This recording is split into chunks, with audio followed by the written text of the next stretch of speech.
আমি বিট্টু। চলে গেলেন অভিক ব্যানার্জি, ময়দানের আদরের বিট্টু। বয়স হয়েছিল মাত্র 27 বছর। জন্ম 8ই অক্টোবর 1985। ময়দানের প্রিয় বিট্টুর সঙ্গে গভীর যোগাযোগ ফুটবলারদের।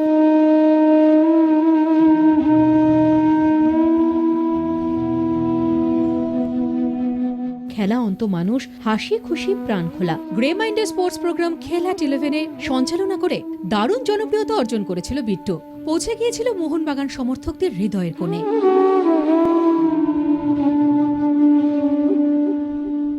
এক্সট্রা টাইমের প্রথম দিন থেকে শেখা নিয়ে পাড়ায় পাড়ায় হাজির বিট্টু।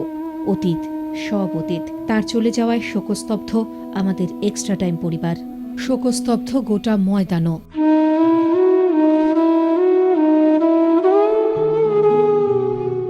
বাচ্চা ছেলে এবং ওর রক্তে মোহনবাগান ছিল, তো আমি স্তম্ভিত এবং আমার মানে সমবেদনা জানানোর কোনো ভাষা নেই।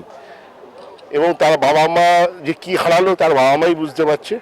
তো আমি অত্যন্ত দুঃখিত, আমি এখানে বর্ণনা করতে পারছি না। ও যেভাবে আমাদের মোহনবাগান ঐতিহ্য নিয়ে ওই প্রোগ্রামটা করতো, এটা অদ্ভুত ছেলেটার মানে কারিশমা ছিল। হয়তো ওই একটা কথা আছে না, ভগবানরা সব ভালো লোকেদের নিয়ে নেয়, তো সেই জন্য হয়তো ওকে নিয়ে গেল।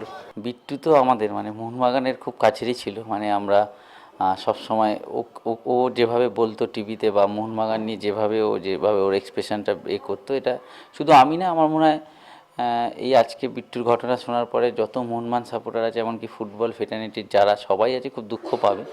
এবং খুব দুঃখজনক ঘটনা। মানে আমাদেরও খুব খারাপ লাগছে যে ওকে আর দেখতে পাবো না। বা এই মানে কয়েকদিন আগেও আমার সাথে দেখা হয়েছিল ওর এবং আরেকজন যে বলে দুজনের বেহালায় আমার সাথে, সেখানে ওই হট করে চলে যাবে, এটা তো আমরা মানে মানে এগুলো তো ভাবতে পারছি না। এবং খুব দুঃখজনক। ওর মুখ থেকে মোহনবাগান যেটা সবার শুনতে ভালো লাগতো, সেটা অন্য কারোর মুখ দিয়ে আর মনে হয় না ভালো লাগবে। খুবই শকিং যে এরকম একটা ইয়াং ছেলে, তরুণ একটা রক্ত চলে গেল।